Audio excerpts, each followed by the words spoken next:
Good morning, students. Today we are going to do lesson 5 of your book Beehive from your language and literature course. It's a very interesting and humorous story which talks about a doctor homeopath who happens to encounter a snake for the first time. What was his experience of the place, of the things, how did he react, whether he's killed at the end or was somehow saved, and if saved, then how, right? As the title itself stands out differently and speaks about a snake and the mirror. We generally don't see the animals looking themselves into the mirror, and if they, how do they really respond? How do they react? The story is basically about one narrative within another. So I have this thing for you. I would like to read it from you. I've made these notes. I hope you will get it. The story is a narrative within narrative. The writer tells us the story which was told to him by a homeopathic doctor. So the actual narrator is relating to a tale which he had heard once from a doctor. As we see him in the title, the snake and the mirror are the two important things in the story. This homeopathic doctor encountered a snake and fell on the doctor and coiled around his arm, causing severe pain. But when the snake saw its reflection in the mirror, it was more interested in it, and the doctor's life was saved. What generally happens when you see a snake is like you become nervous, you are fearful, and you definitely cry out people for help. But this doctor was different. He didn't do so. Rather, he turned into a stone, he became motionless, and prayed to the Almighty for sparing his life. And then suddenly, while he was admiring himself, while he was making some decisions about his looks, his personality, he realized that a snake had crawled up the chair and was now slowly creeping into his arm and had overpowered his body. When he coiled around itself, he was really powerful and the doctor became motionless. What really happens is that there's only one character which is to be kept in mind, which is the doctor himself. So, this doctor is the main character of the story. He practiced homeopathy and is obsessed with his own looks. He's a proud man for the fact that he's a doctor. He appears to be a man full of vanity. Vanity means a pride. So he has this pride in himself and considers that he is eligible bachelor. He's a doctor by profession, and similarly, he's earning well because he's just out there for practice. He appears to be a man of vanity, remember this. But when he sees the snake at just 4 inches away from his face, 4 inches is no distance, definitely. He became a stone. He turned into a stone and became motionless because he knew that if he makes a move, if he cries out for help, this snake will bite him and will be a dead man in no seconds. Eventually, he realizes that he's just a human being, and then there is a lot more to know and to make him a superior being. He has this pride that he is doctor, he was smart, he was young, but ultimately he was not all powerful. And maybe because of this, all his vanity, all his wishes, they came alive because he realized that he is not the most powerful of all. It brings us to the next thing, which is the theme. So, what is really the theme of the lesson? The central idea or the theme of the story is arrogance and repentance. In the story, the homeopath doctor narrates his life or death experience with the snake. In his narration, this takes him to another thing, which is pretty evident that he was a bachelor and he was looking for a suitable wife for himself. And he was definitely interested in ladies, and in order to please them, he makes some earth shaking decisions. What are they? That he will grow mustaches. What are they? So he will shave daily. What are others? So he thinks that he will keep a smile on his face so that he looks more handsome. Is the title really suitable for what the story is about? Yes, it is. Because The Snake in the Mirror is very appropriate title for the frightening experience or the tale presented in a humorous manner. The story narrates of a young boy who encounters a snake. While he was sitting on the chair, he was looking and admiring his own beauty. And then he realized that there was a snake that had entered his room and had coiled around his shoulder and his arm too. His head was open and was only 3 or 4 inches away.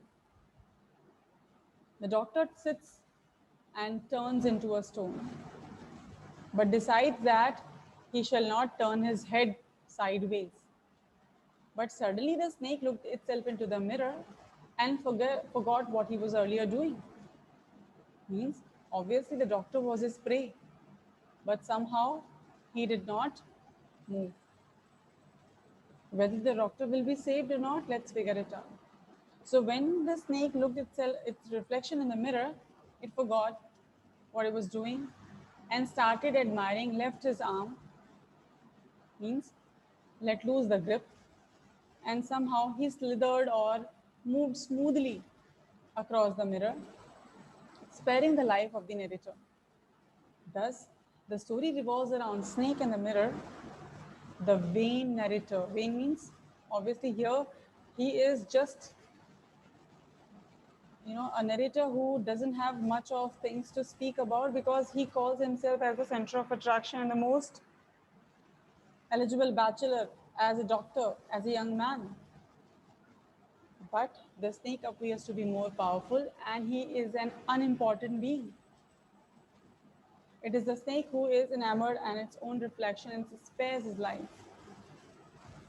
Had the snake not really moved the mirror or bitten him, but once he starts to look itself, doctor realizes that he must run away from the place and he takes refuge at his friend's place and did return the next morning, thinking of shifting his things from the room to another place. But he was really surprised to see that someone had entered his room or the flat and had already taken out the things. Means he's been robbed of the little things he had in his humble cottage, right?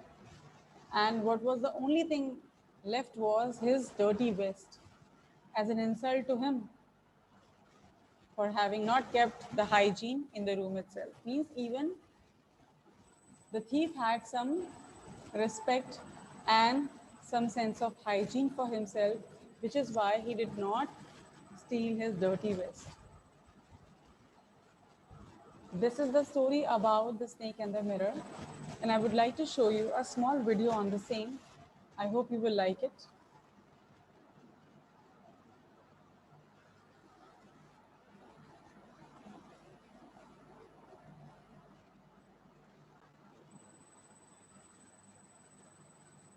It was originally written in Malayalam by Vaikom Muhammad Bashir. Vaikom Muhammad Bashir was a famous Malayalam fiction writer from Kerala. Translation of his work into other languages got him worldwide fame. He was honored with Padma Shri in the year 1982. The Snake and the Mirror is his beautiful short story sparkling with great wit and humor.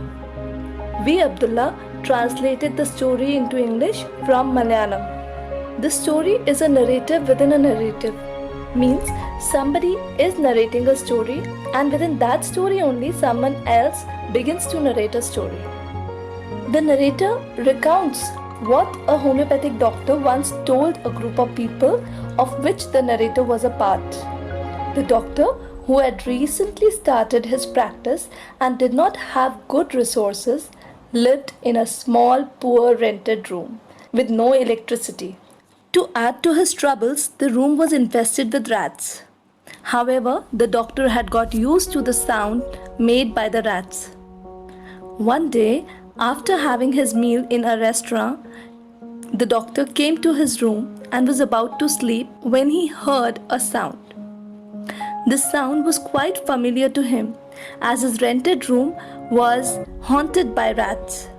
He went out for fresh air, but finding no wind, came back to the room. He took out a book to read, but as he started reading, he felt tempted to look at himself in the mirror. He was full of self admiration when he looked at his image. He decided that he would try to look more handsome since he was both a doctor and a bachelor. A little later, he looked into the mirror once again and decided that he would start shaving every day and sport a thin mustache too. Feeling proud of his looks, he also decided to get married to a woman from the medical profession. He wanted her to be fat so that if he made some silly mistake, she would not be able to chase him. With these thoughts in mind, he was about to cast another look at himself when he heard a sudden thudding sound, as if a rubber tube had fallen. He brushed it aside. But even before he could turn around to have a look, a snake had slithered over the back of the chair and perched itself on his shoulder. The doctor was extremely frightened as the snake was only a few inches away from his face. Horrified, he turned motionless like a stone. The snake slithered along his shoulder and coiled around his left arm just above the elbow. The doctor felt a crushing force on his arm.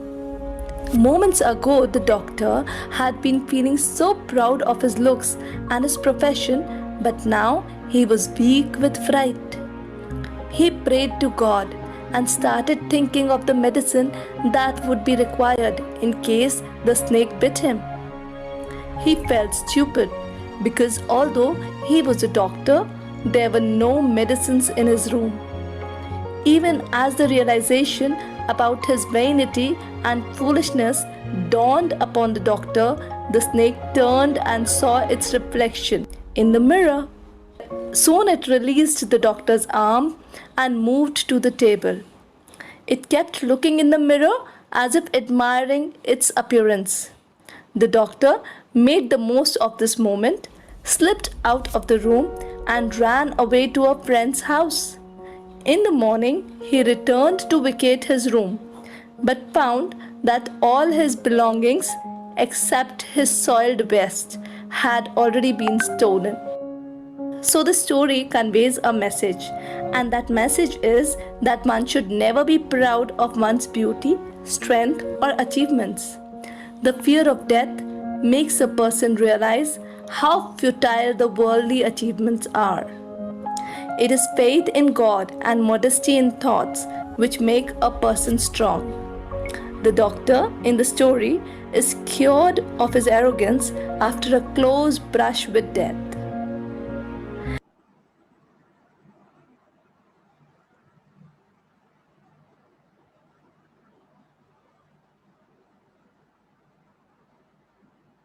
I hope it is clear now. After reading the text yesterday, I guess the little doubts you had about the class, about the lesson, they are all clear. If you still have any doubts or questions, What do we mean by vanity? vanity, I told yesterday also, I made you underline beta. Vanity means a sense of pride, right? Okay, ma'am, thank you. Yeah. Any other questions about the text? I've already shared one document of Word of the lesson yesterday. I request all to kindly complete that in the notebook. The following assignment will be submitted at the end of this week, and I really want everybody should pay attention to the text as well as the further reading that we have done. And that is all for today, and I guess this is all we could do.